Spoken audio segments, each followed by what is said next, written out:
Bon, alors ça mérite évidemment une vidéo dédiée, mais c'est à pleurer de rire. Donc il y a Emmanuel Macron qui était venu à l'inauguration de Notre-Dame de Paris. Et je vous jure que j'ai déjà les larmes à l'œil. Il y a un peintre, je suppose, qui a fait une peinture en hommage à Emmanuel Macron. Et j'arrive pas à savoir s'il est sérieux ou s'il se fout de sa gueule, parce que la peinture... Mais elle est dégueulasse. Elle est tellement mais caricaturale, mais... Je sais pas s'il se fout de sa gueule ou pas, mais on va rigoler un bon coup. Brigitte, c'est sublime. Alors, montrez ça, c'est... Et donc on a Macron, alors attendez, il y a un meilleur plan au bout d'un moment. C'est ça. Donc c'est Macron, un grand sourire, on voit toutes ses dents, qui fait un V avec la main, et qui a l'air d'un con, hein, je suis désolé. Et voilà, et il pose devant la cathédrale. Et c'est une peinture, sans déconner, hein, qui va être exposée. Voilà, c'est la France de 2024. Il y a zéro vanne, hein. On n'est pas sur Peu d'y venir, c'est pas un montage ou quoi, c'est sans déconner. Brigitte, c'est sublime. Alors, montrez ça, c'est... Et du coup, Macron, vu qu'il est face aux caméras, il peut pas dire au mec que c'est de la merde. Donc il dit oui, oh, c'est sublime, c'est vraiment du bon travail. Il a vraiment bien interprété, hein, franchement. Alors en faisant cette peinture, en fait, j'ai voulu mettre deux symboles qui se rencontrent. L'un qui est fait de pierre et d'histoire, tellement des siècles, et l'autre, vous, monsieur le président, qui est fait de chair et de volonté, qui est le bâtisseur de notre futur. Waouh, Macron, il est fait de chair et de volonté, et il est là pour bâtir notre futur, en faisant un snap devant la cathédrale avec son sourire plein de dents. Quoi, mec? Peut-être que je suis pas réceptif à l'art, hein, je comprends pas, mais... N'hésitez pas à dire ce que vous en pensez en commentaire. Ah, la continuité est magnifique. Oui, c'était vraiment le but, en fait. C'est super, hein. Alors, si vous regardez bien, là, vous verrez que le V de la victoire, vos deux doigts, là, ils sont pile intercalés avec les deux tours de Notre-Dame. Oui, vous avez mis en quinconce, en fait. Exactement, c'est ça, ouais. Ouais, c'est sublime. En fait, j'ai voulu illustrer un parallèle un peu audacieux. C'est d'un côté Notre-Dame qui s'élève, téméraire, défiant le temps, les flammes, et de l'autre... Oh, le bullshit pour justifier son torchon. Ouais, mais c'est pour représenter la volonté, le combat avec les flammes et l'histoire de notre pays, et tout ce qu'ils ont traversé, les souffrances, la famine, etc. Alors que c'est de la grosse merde. De l'autre côté, vous qui portez la France debout face aux défis de notre époque, en fait. Exactement. En fait, ma démarche, c'était d'exalter ce que vous partagez avec ce joyau de l'art gothique, en fait. Oui. Une posture de résilience, de grandeur. Exactement. Pour moi, au travers de cette peinture, vous êtes à l'image de ce monument. Complexe, emblématique, mais profondément ancré dans l'histoire de la France. Ça veut absolument rien dire. On voit toute votre complexité emblématique de la congo-lexicomatisation des lois du marché économique, socio-culturel. Ouais, merci beaucoup. Voilà, en tout cas, j'espère que cette œuvre, elle pourra témoigner de ce dialogue entre le passé et le présent. Voilà. Un grand merci, en tout cas. Ouais. Ah putain, vous imaginez les générations du futur? Ah, attendez, je fais un petit cut, je reviens. Donc là, je suis allé vous chercher deux peintures. C'est des peintures, hein, je suis pas con, j'espère. Donc ça, c'est Napoléon. Voilà, donc ça, c'est les peintures qu'il y avait il y a des siècles. On voit Napoléon avec une tenue qui est très belle. Il a un bâton avec un ornement au bout, etc. Il est très beau. Et là, c'est Charles de Gaulle, voilà, qui pose en tenue militaire, etc. Et là, c'est 2024. Donc imaginez, genre en l'an 2050, dans les livres d'histoire, il y aura Napoléon, il y aura Charles de Gaulle, et il y aura Emmanuel Macron. Mais qu'est-ce qui s'est passé? Qu'est-ce qui s'est passé? Mais vraiment, je comprends pas, hein. Je comprends pas. Et là, il y a un mec qui a fait un montage parodique. Et il a mis ça à la place de la peinture. Mais franchement, je trouve ça moins cringe que ça. Mais vraiment, hein, je trouve ça mieux, en fait, quasiment. C'est tragique. C'est absolument tragique.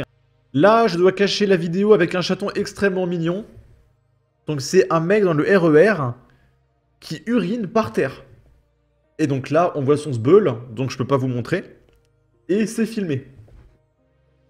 Mais c'est quoi ça?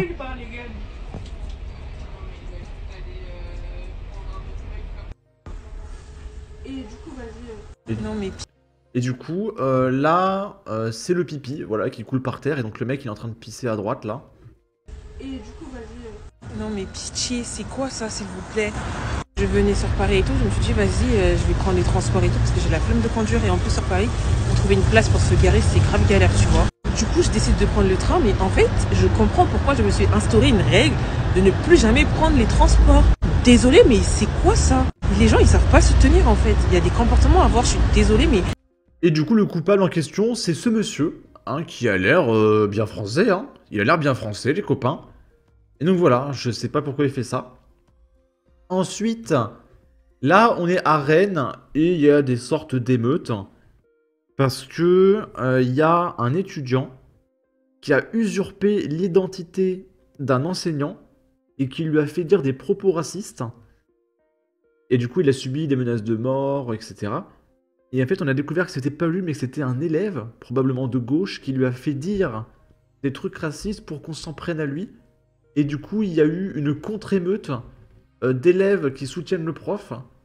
Et du coup, bah, l'école, elle part complètement en live. Et donc, à partir d'un moment, je vais devoir mettre un chaton parce qu'il y a tout qui pète.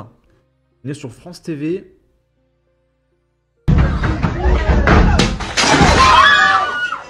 Alerte intrusion. Alerte intrusion.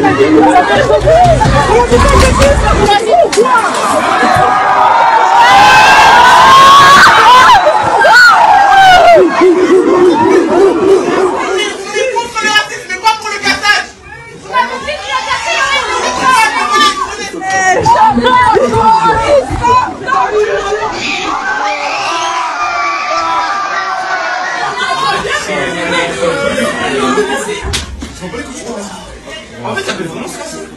Ah oui, ça peut se casser. Et donc en fait là vous voyez c'est des élèves qui sont enfermés dans une salle et qui essaient de se cacher. Et on voit qu'il y a des vitres qui sont brisées, qui font tout péter. Il y a des... Voilà, là c'est la vitre d'une classe qui est cassée. Il y a des mecs qui jouent à des extincteurs. Donc voilà, il y a tout qui pète. Et c'est le lycée Bréquigny à Rennes. Et il y a un petit article. Selon le Télégramme, le lycée Bréquigny de Rennes a été fermé ce jeudi 19 décembre après des débordements survenus dans la matinée. Une intrusion de personnes non autorisées a entraîné des dégradations matérielles, poussant le rectorat et la direction à suspendre les cours l'après-midi pour sécuriser les lieux. Ces événements s'inscrivent dans un climat de tension marqué par une montée des faits de racisme au sein de l'établissement. La semaine précédente, 14 membres du conseil d'administration avaient démissionné. Ils se barrent. Et une centaine d'enseignants avaient protesté contre le racisme ambiant. Une plainte sera déposée par la direction du lycée. D'après nos informations recueillies, le blocage était prévu par des étudiants en soutien à un enseignant victime d'une usurpation d'identité par un élève ayant proféré des insultes racistes sous ce faux profil. Donc en réalité, c'est un gauchiste qui essaye de faire accuser un méchant pas beau.